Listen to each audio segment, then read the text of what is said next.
అందంగా ఉందా? ఇలాంటి అమ్మాయిని నువ్వు భార్యగా పొందాలంటే 1000 జన్మలెత్తాలి. Thank you so much dad. అంతా అందంగా లక్షణంగా ఉంది. ఇప్పటి నుంచి నీకు no get together, no parties, ఏదైనా నీ భార్యతోనే. నీ ఫస్ట్ ప్రిఫరెన్స్ నీ భార్యకి ఇవ్వాలి. ఈ కండిషన్ కి ఓకే అంటే నేను ఓకే చెప్తాను. Sure dad, no doubts.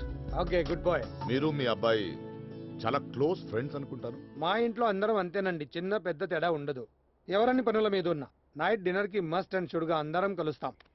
ఎవరికి ఏ ప్రాబ్లం వచ్చినా అందరం షేర్ చేసుకుంటాం. అప్పుడే కదండి అత్త అయినా, కూతురు అయినా, కొడుకు అయినా, కోడలైనా అందరూ హ్యాపీగా ఉండేది.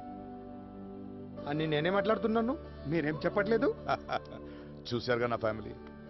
తన చదువు, కెరియర్ తనకు వదిలేశాను. ఒక పెళ్లి విషయంలో మాత్రం నేను చూసుకుంటున్నాను. అన్ని జాగ్రత్తలు తీసుకోవాలి కదండి. మీ గురించి చాలా బాగా విన్నాను. It's great privilege to getting relation with you and your family. Thank you so much. Me family గురించి కూడా చాలా విన్నాను.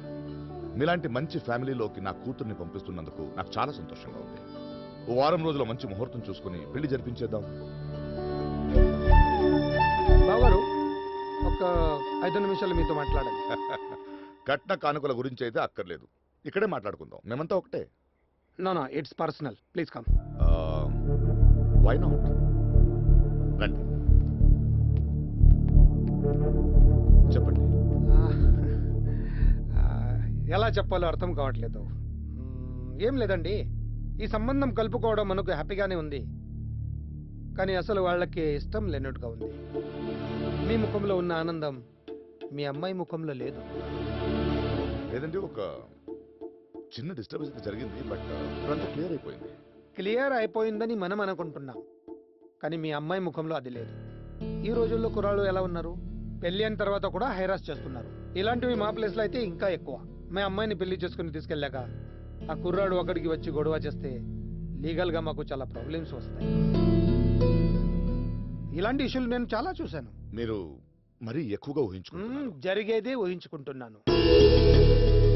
నేను మిమ్మల్ని అనుమానించడానికో లేక అవమానించడానికో కాదు. క్లియర్ అయిందని అంటున్నారు కాబట్టి ఒక చిన్న రిక్వెస్ట్. ఈ పెళ్లి ఆ కుర్రాడు కళ్ళ ముందు జరగాలి. అతను చూస్తుండగా మా అబ్బాయి మా కొడలు మేడలో 3 ముళ్ళు వేయాలి. అప్పుడే నాకు స్ట్రాంగ్ విట్నెస్ ఉంటుంది. నాకు మీ సంబంధం వదులుకోవడం ఇష్టం లేదు, అందుకే చెప్తున్నా. తర్వాత మన మధ్య మనస్పర్ధలు రాకుండా. You're right. మీ నిజాయితీ నాకు నచ్చింది. మనసులో ఏదో పెట్టుకుని పెళ్ళైన తర్వాత బాధపడే కంటే ఇప్పుడే అంత క్లియర్గా ఉండటం బెటర్. ఇలా అన్ని విషయాలు ఓపెన్గా డిస్కస్ చేసే ఫ్యామిలీ నాకు కావాలి. నా కూతుర్ని వైష్ణవి అని పిలవకుండా కోడలు అన్నారు. ఆ మాట నాకు చాలు. నా కూతురు మీ ఇంట్లో హ్యాపీగా ఉంటుందని నాకు